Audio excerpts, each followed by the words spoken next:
Esdras, capítulo 6, versículos 19 a 22. A celebração da Páscoa. No 14º dia do primeiro mês, os exilados celebraram o sacrifício da Páscoa. Os sacerdotes e os levitas haviam passado pelo processo de purificação e, por isso, se encontravam cerimonialmente puros.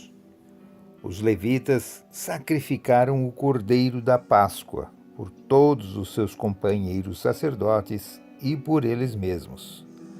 Assim, os israelitas que haviam retornado do cativeiro puderam se alimentar do cordeiro, junto com todos os que com eles se desligaram das práticas impuras e pagãs dos povos à sua volta.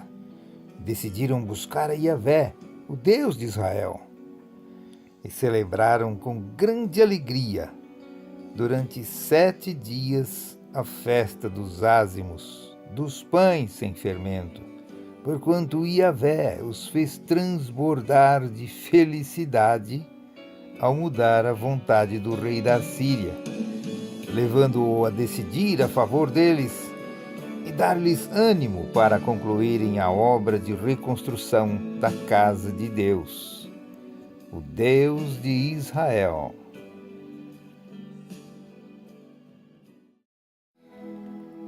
Bom dia, boa tarde, boa noite.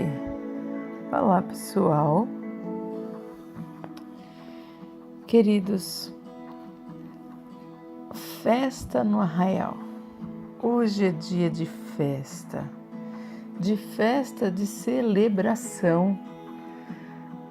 Tudo está acontecendo de tal forma que Deus tem sido declarado em cada detalhe. Deus se colocou a favor do povo. Deus começou a mostrar a sua face de glória, a sua face de paz, a sua face de Pai, a sua face inusitada de amor, de profundidade de relacionamento. E o povo entra agora na adoração mais profunda, aquela adoração que vem de um espírito quebrantado. Um espírito quebrantado, diz a palavra, o Senhor não recusará. E neste tempo, os israelitas estavam tendo uma experiência fantástica com o Pai. Eles começaram a se envolver com as realidades espirituais, celebrando todas as festas. Sabe, eles estavam de volta para o seu lugar, para a sua terra, o seu lugar de descanso, a sua terra prometida. Eles tinham voltado, Deus os traz de volta, Deus os faz entender as verdades espirituais. Deus coloca diante deles a provisão para a reconstrução de todo aquele templo, e agora eles já estão dentro deste ambiente espiritual que o próprio templo traz para a região, porque aquela região passa a ter um domínio do Senhor. O Senhor é glorificado, é adorado. Então a adoração a Deus é implantada de novo naquele território. Aquele território passa a ser propriedade de Deus, porque o povo que habita naquele território, o povo judeu que volta para sua terra, declara: este pedaço de chão pertence a Jesus, pertence a Deus Pai. Naquela época eles ainda não tinham a consciência de Jesus, mas tinham a consciência do Messias, que haveria de vir e que haveria de realizar os propósitos de Deus. Então, o Cordeiro Pascal, que simbolizava a morte do Filho de Deus, que ainda haveria de vir, a aliança feita através desta prática da Páscoa dos judeus, que seria a comemoração da saída do Egito e a chegada na Terra Prometida. Ah, sim, um tempo de grande realização, um tempo em que a alegria e a euforia se misturavam. Tudo estava de novo no seu devido lugar, ou quase chegando lá. Havia muitas coisas que já haviam sido conquistadas e a presença de Deus era a maior delas. Deus estava aliançando-se novamente com aquele povo e aquele povo aliançando-se novamente com Deus, com o Deus de toda a terra, com o Deus de toda a terra. A nossa vida funciona desta forma. Existem momentos em que parece que está tudo meio que paralisado e tudo perde o seu sentido. De repente, nós podemos até perceber a mão de Deus movimentando esta engrenagem que se chama vida. Nós, como templos de Deus, temos a vida de Deus em nós. E essa engrenagem maravilhosa chamada vida é aquela que Deus pega e começa a girar, dando sentido à vida, dando razão de viver. A maior de todas as razões de viver, a maior de todas elas, é a presença do Deus vivo dentro de nós.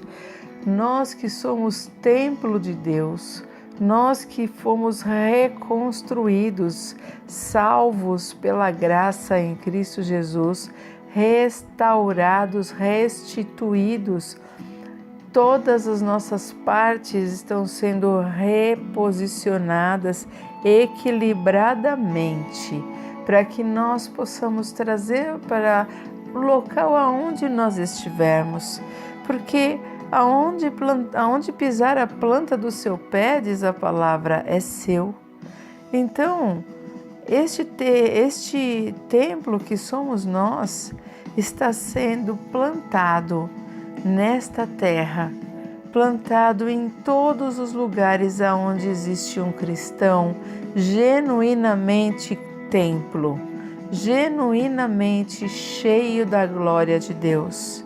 Aonde existe cristãos com compromisso, aonde existe o candelabro dos sete Espíritos de Deus dentro de nós, ali está o Espírito de sabedoria, de fortaleza, de conselho, de temor do Senhor, o Espírito do Senhor, todos os 7 Espíritos, o Espírito do conhecimento, da sabedoria, estão todos ali, preparados para começarem a guiar aqueles que andam em volta deste templo, que se movem em volta deste templo, e que somos nós.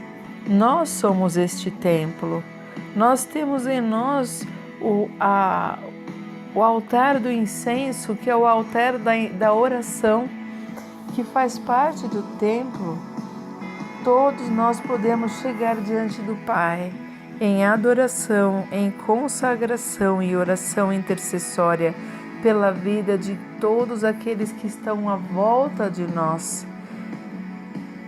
Na verdade, o poder de influência que nós temos no nosso meio, aonde estamos, seja na família, seja na igreja, seja na nossa área de trabalho, ministério, seja onde for, existe um poder de influência muito poderoso que vem da realidade de que nós somos filhos de Deus.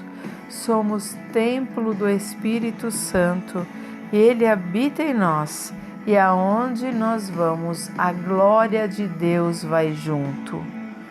A glória de Deus, do Deus Altíssimo, vai junto. E nós precisamos nos alinhar então com a forma de Deus, a sua santidade, a sua alegria, a sua paz, o seu amor, tudo aquilo que está e faz parte do fruto do Espírito Santo está em nós. Está em nós. Por quê? Porque somos templo do Espírito Santo. E aonde está o Espírito de Deus, a liberdade. Então, nós somos livres. Livres para amar, livres da escravidão do pecado, livres de toda dor que possa nos destruir, porque o Senhor Jesus levou sobre si as nossas dores e as nossas enfermidades, e o castigo que nos traz a paz estava sobre ele, e sobre as suas pisaduras nós somos sarados. Esta é uma palavra que você precisa lembrar-se sempre.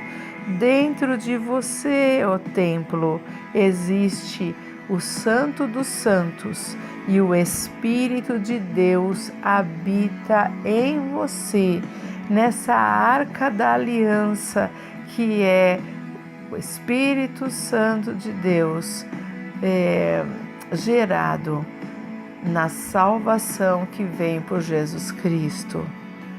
O Senhor Jesus tem uma aliança conosco. O Senhor Jesus é a nossa arca da aliança e nós podemos viver uma vida sacerdotal, uma vida de reino por causa do sacrifício dele. Louvado seja o nome do Senhor, porque ele nos escolheu e nos chamou e nos enviou para que nós pudéssemos dar frutos e que sejam em abundância, em nome de Jesus. Vamos orar?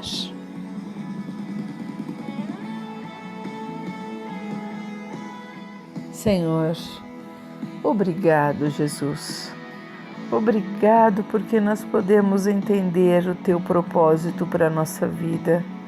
Senhor, nós queremos poder influenciar positivamente, Senhor, todas as áreas da sociedade, Senhor.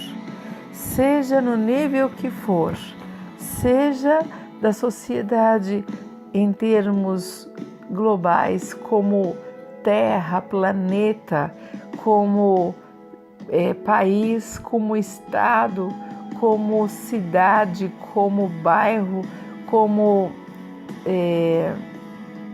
morador de uma rua, ou como aquele que leva a pessoa a Cristo. Todos eles precisam do Senhor e nós queremos, Senhor, poder abençoar todos aqueles que o Senhor colocar no nosso caminho, que eles recebam de Ti, Senhor, um chamado especial para a salvação. E nós queremos declarar também que nós e a nossa casa serviremos ao Senhor. Em nome de Jesus. Amém.